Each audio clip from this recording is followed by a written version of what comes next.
여러분, 므낫세 왕은 유다 왕 중에서 가장 오랜 기간, 무려 55년 동안 나라를 다스리게 됩니다. 이는 그가 이 현시 정치에 상당히 수완이 좋았다는 것을 우리에게 보여줍니다. 므낫세는 강대국 아수르를 의지하면서 아수르에 정기적으로 조공을 바치고 또 아수르를 돕는 지원군까지 그렇게 보내었습니다.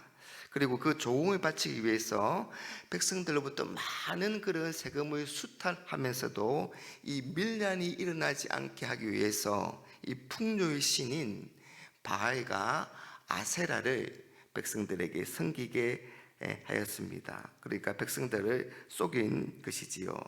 그래서 이 일의 성신과 바알과 이 아세라 우상들을 다 성전에 들어놓고 여호와 하나님과 바알과 아세라 등 모든 신을 한자리에서 예배할 수 있는 그런 만신전으로 만들었습니다. 이 어리석은 백성들이 성전에 가면 한마디로 이렇게 원스톱 종교 서비스를 받을 수 있으니까 거기서 우상도 섬기고 하나님도 예배하는 이런 가증한 죄를 범하게 됩니다. 하나님이 진노하시게 되죠. 하지만 하나님은 바로 심판하지 않으시고 이 선지자들을 통해서 하나님의 심판을 경고하십니다. 하지만 므낫세와 유다 백성들은 그 말씀을 들으려고 하지 않았습니다. 여러분, 므낫세는 이 히스기야가 이 병에 걸려서 더 이상 살지 못한다는 여러분 그런 사형 선고를 받았을 때에 그가 벽을 향하여서 하나님께 기도한 결과 이 15년의 생명의 연장을 받습니다. 그 시기에 낳은 아들이 바로 이 므낫세입니다. 히스기야가 기적적으로 생명을 연장받고 그 시기에 자식을 얻게 되다 보니 이 자식에게 바른 신앙을 가르쳐 주기보다는 많은 애정을 쏟으며 그저 기하게만 키웠던 것 같습니다. 히스기야는 은혜의 시기에 얻은 아들이 이처럼 악한 일을 행할 줄 꿈에도 몰랐던 것입니다. 이것을 보면 차라리 이 히스기야가 이 15년간 생명을 연장받지 않았더라면 유다에게 더 좋을 뻔했다는 그런 생각이 들기도 합니다. 여러분, 신앙은 자연적으로 전수되는 것이 아닙니다. 우선 하나님이 그에게 은혜를 주셔야 하고 또 그 후에는 자신도 하나님 앞에서 신앙을 바르게 쌓아가야 하는 것입니다. 그러면서 볼 때 히스기야는 신앙 교육에 실패했던 것 같습니다. 히스기야가 남은 인생을 더욱더 경건하게 보내면서 이 므낫세를 신앙으로 교육했으면 얼마나 좋았을까 그런 생각을 하게 됩니다.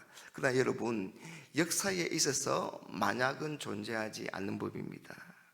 히스기야와 이 므낫세의 이야기를 보면서 이 우리에게 주어진 시간 동안 우리가 최선을 다해서 하나님의 사랑과 하나님을 섬길 뿐만 아니라 우리 이 신앙을 물려주고 노력하고 또 특히 자녀들의 신앙을 위해서 더 많이 기도해야 할 것입니다. 여러분, 이것은 우리 부모님에게 주신 그런 아주 중요한 과제라고 할 수 있습니다. 자식에게 물질 한 푼이라도 더 물려주기 위해서 애쓰기보다 그 영혼을 위해서 신앙을 전수하고 기도하는 일이 더 가치가 있는 일입니다. 부모가 신앙이 좋으니 당연히 자식도 잘 따라오겠지. 이런 좋은 신앙 분위기 속에서 살고 있으니 당연히 예수님을 잘 믿고 신앙생활 잘 하겠지라고 생각합니다. 그러나 그러지 않을 수도 있다는 것입니다. 므낫세는 거듭되는 이 악행 때문에 하나님의 징계를 받습니다. 오늘 본문에 보니까 이 아수르와의 전쟁에서 대패하고 이 쇠사슬에 묶인 채 포로로 끌려가게 되었습니다. 므낫세는 끌려가면서 아마 이런 생각을 했을 것입니다. 아니, 내가 의지하던 이 아수르가 이럴 수가 있는가? 내가 지금까지 이렇게 조공을 잘 바치고 충성하며 잘 섬겼는데 어떻게 나를 공격할 수가 있는가? 므낫세는 아수르의 배신감에 치를 들었을 것입니다. 여러분, 인간은 참 묘한 그런 존재입니다. 서로 잘 지내면서 주고받고 있을 때는 좋은 관계가 된다고 착각을 합니다. 그러나 조금이라도 적게만 주면 이놈이 마음이 변했구나 라고는 그렇게 서운한 마음이 들기도 하고, 조금 더 주면 이놈이 가진 게 많으면서도 지금까지 적게 주었구나 그렇게 분을 내기도 합니다. 악한 사람들은 이런 눈으로 사람들을 보기 때문에 상대가 조금만 자기의 마음에 안 들어도 이렇게 무자비하게 공격을 하고 짓밟습니다. 므낫세는 가장 높은 곳에서 이제 추락하여서 가장 비참한 상태가 된 것입니다. 므낫세는 포로로 끌려가면서 이 인간의 정의나 인간에 의지하는 것이 한계가 있고 어리석은 일이라는 그런 후회를 했습니다. 그러면서 한편으로 이런 생각도 했을 것입니다. 아니, 내가 이런 처지가 되었는데 이 바알과 아세라는 도대체 뭘 하고 있단 말인가? 그리고 스스로 능력 있다고 하던 그 마술사들과 점치는 자들은 다 어디에다 숨었는가? 그동안 이 므낫세가 살아왔던 이 자신의 삶의 방식이나 추구하고 기대했던 모든 것들이 아무런 소용이 없다는 것을 깨닫게 된 것입니다. 그러면서 이 마음속에 선지자를 통해서 주신 그 하나님의 말씀이 기억이 나실 것입니다. 그 말씀대로 이루어진다는 것을 알게 된 것입니다. 하나님께 벌을 받고 심판을 받아 끌려가면서 그제서야 하나님이 살아계신다는 것을 깨닫게 된 것입니다. 오늘 말씀 12절에 보니까 그가 환난을 당하여 그의 하나님 여호와께 간구하고 그의 조상들의 하나님 앞에 크게 겸손하였다, 그렇게 말씀하고 있습니다.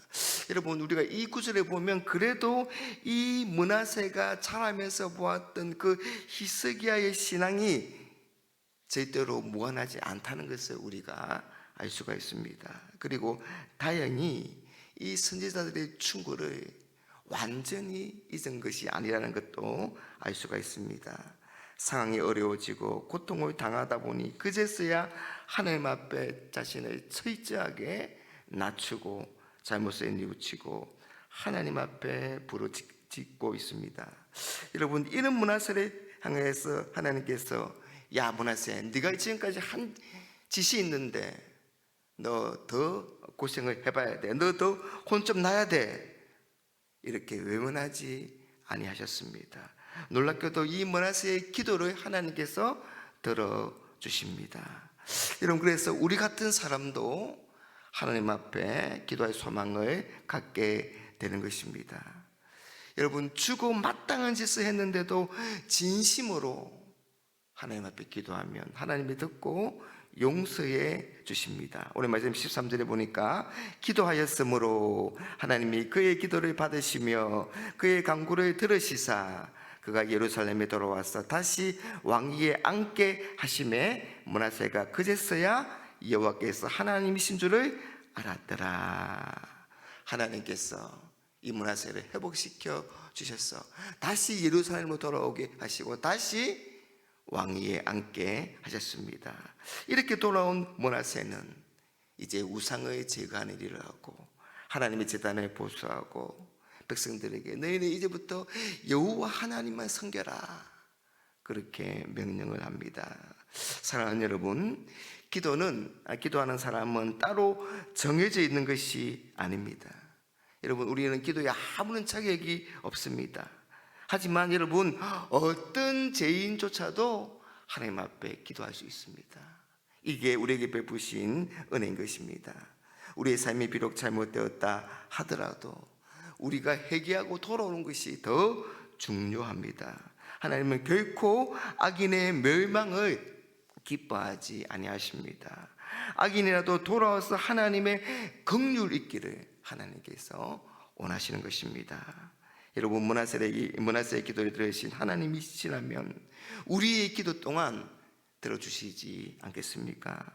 하나님의 영광과 이름을 위해서 우리를 하나님께로 인도하시고 또 하나님께서 응답하시며 역사해 주실 것입니다. 그런 하나님의 회복과 영광의 자리로 나아가는 우리 모두가 되시기를 주님의 이름으로 축복합니다.